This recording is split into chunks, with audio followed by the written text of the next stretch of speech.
Assalamualaikum warahmatullahi wabarakatuh. Saya akan menjelaskan konsep ada 5 judul. Yang pertama yaitu konsep intertekstual dalam Quran. Intertekstual dalam Quran adalah konsep yang menjelaskan bahwa ayat-ayat Al-Quran memiliki hubungan yang sangat erat berkaitan satu sama lain. Tidak ada yang berdiri sendiri atau bertentangan. Setiap surat dan ayat saling melengkapi, menguatkan, bahkan menjelaskan makna ayat. Misalnya di surah yang lain terdapat ada penjelasan juga di surah-surah yang lainnya hingga menjadi satu. Yang kedua ada fungsi perumpamaan dalam Al-Quran. Perumpamaan ini adalah metode yang digunakan Allah Subhanahu wa taala dalam menyampaikan ajarannya dengan cara membuat ibarat, perbandingan atau gambaran dari hal-hal yang nyata dan bisa dilihat oleh manusia. Tujuannya adalah agar pesan-pesan yang bersifat abstrak atau gaib menjadi lebih bisa dimengerti atau dipahami. Dengan perumpamaan, manusia bisa menarik kesimpulan dari hal-hal yang sederhana menuju hal yang lebih besar. Ini menunjukkan kelembutan Allah Subhanahu wa taala dalam mendidik manusia agar tidak terlalu melenceng agar tidak kesulitan dalam memahami wahyunya. Yang ketiga ada cara mengetahui asbabun nuzul. Asbabun nuzul ini adalah sejarah atau latar belakang mengenai sebab terjadinya turun ayat Al-Quran. Cara mengetahuinya dilakukan melalui studi Quran atau melalui riwayat para sahabat atau hadis-hadis yang sahih. Penjelasannya kita bisa mengetahui dengan menelusuri riwayat-riwayat yang sahih yang menceritakan peristiwa bagaimana ayat Al-Quran tersebut itu turun, siapa yang terlibat, dan apakah hukum tersebut khusus atau umum. Kita harus juga tahu cara memahami agar kita tidak salah mengira konteks turunnya ayat tersebut. Yang keempat ada Al-Quran sebagai sumber hukum Islam. Al-Quran ini berkedudukan yang paling tinggi di aturan Islam, yang paling tinggi dan paling pertama. Ia menjadi landasan pokok atau dasar bagi umat Islam di kehidupan yang ada. Segala bentuk hukum, aturan, nilai-nilai dalam Islam harus bersumber dari pedoman Al-Quran. Jika ada masalah atau persoalan, maka Al-Quranlah yang paling pertama dicari, tidak diganggu-gugat. Seperti hadis dan ijtihad itu kedudukannya lebih di bawah daripada Al-Quran. Maka Al-Quran lebih didulukan daripada dua yang itu tersebut. Yang kelima ada peran asbabun nuzul dalam menafsirkan.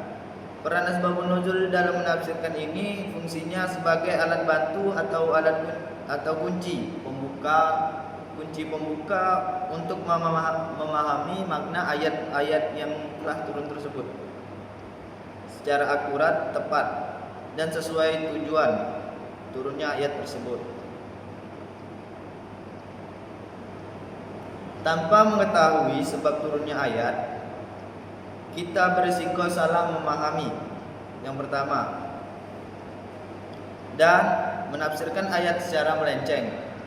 Dengan mengetahui konteks sejarahnya, kita menjadi tahu kenapa itu berlaku umum atau berlaku khusus, siapa sasarannya, dan dalam kondisi bagaimana ayat diturunkan.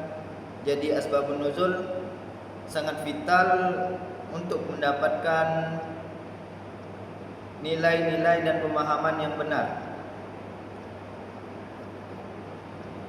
Baiklah, itu saja yang dapat saya sampaikan. Untuk pertanyaan, adakah yang ingin bertanya? Saya ingin bertanya, apa manfaatnya jika kita memahami bahwa ayat-ayat Al-Quran saling berkaitan satu sama lain? Bila saya ingin bertanya, mengapa Allah Subhanahu Wa Taala menggunakan perumpamaan atau ibarat dalam penyampaian ajarannya? 3. Baiklah, saya ingin bertanya, mengapa untuk mengetahui sejarah ini atau sebab turunnya ayat itu sangat penting dalam memahami isi kandungan Al-Quran? Baiklah, saya akan menjawab pertanyaan dari Rahmi. Apa manfaatnya jika kita memahami bahwa ayat-ayat Al-Quran saling berkaitan satu sama lain?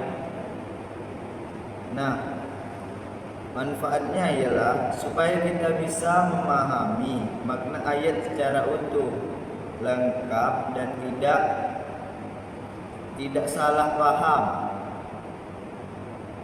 Karena satu ayat saja bisa menjelaskan ayat lainnya, sehingga kita mendapatkan pemahaman yang bulat dan yang sempurna.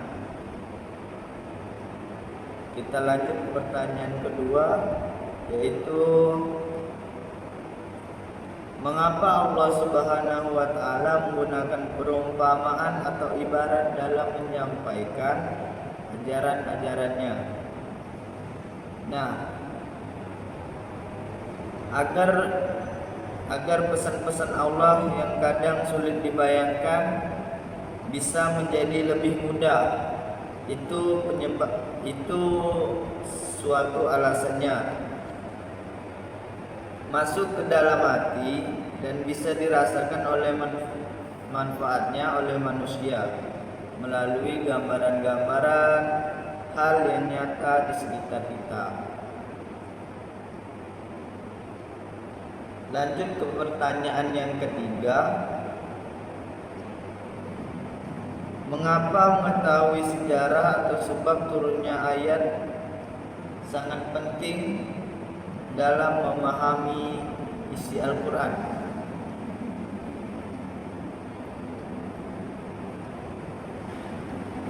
Mengapa sangat penting? Yaitu karena dengan mengetahui sejarah dan sebab turunnya ayat tersebut, kita bisa mengerti konteksnya dengan tepat. Kita bisa mengerti konteksnya dengan tepat.